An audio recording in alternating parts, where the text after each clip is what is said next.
Assalamualaikum warahmatullahi wabarakatuh. Tandretan setuju. Jika kita hari ini bisa tahu bahwa dulu di Madura pernah berdiri kerajaan-kerajaan, juga dapat mengenal tokoh-tokoh rajanya seperti Joko Tole, Ronggo Sukawati, Bintaro Saud, dan lain sebagainya. Tentu hal ini tidak lepas dari jasa besar para penulis, para sejarawan yang telah bersusah payah mengumpulkan berbagai catatan sejarah Madura terdahulu. Dan salah satu di antara tokoh legendaris sejarawan yang menulis banyak catatan sejarah silam Madura itu adalah KRT Zainal Fatah. Dan kali ini Jalur 9 ingin melakukan ziarah ke makam beliau KRT Zainal Fatah, yang mana makam beliau ada di Pasaran Agung Sentono Boto Putih, yang letaknya ada di seberang jalan situs makam Sunan Ampel.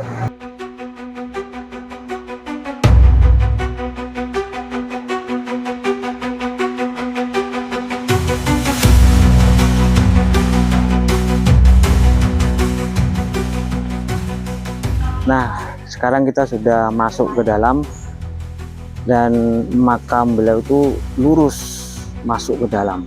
Jadi gampang untuk mencari makam beliau karena posisinya dalam posisi tegak lurus dari pintu gerbang. Nah, di depan itu ada batu putih, adalah penanda posisi makam Sunan Batu Putih. Namun kita masih lurus berjalan beberapa makam lagi. Buku sejarah yang ditulis oleh KRT Zainal Fatah termasuk cukup lengkap, mulai dari era Madura awal yaitu kisah Benorogung hingga era kolonial. Dan bagian cukup menarik lainnya di mana beliau juga menuliskan tentang silsilah atau hubungan kekeluargaan para penguasa di Madura dan di Jawa.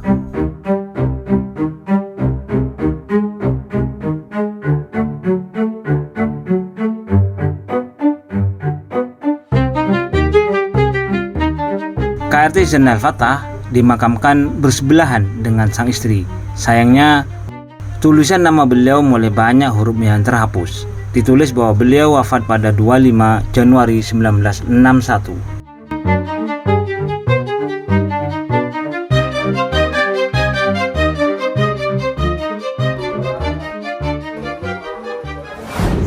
Sebagai salah satu penikmat pecinta sejarah Madura, tentu kehadiran sumber bacaan dari beliau itu sangat berharga sekali di tengah minimnya penulisan sejarah Madura, terutama era kerajaan.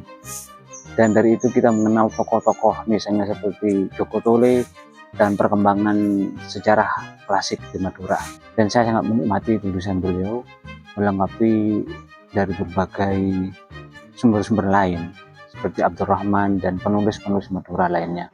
Alhamdulillah, dan saya sangat bersyukur sekali bahwa hari ini saya akhirnya bisa berziarah ke makam beliau. Dan saya pikir juga menarik jika kita suatu saat mengulas tentang karya beliau, tentang sejarah Madura.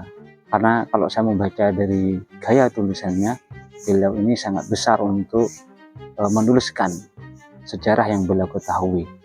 Dan bahwa ada kekurangan referensi, catatan, dan sebagainya, itu menjadi tugas kita sebagai generasi penerus untuk menyempurnakan sejarah Madura. Mudah-mudahan ini bermanfaat. Salam Celurit 9.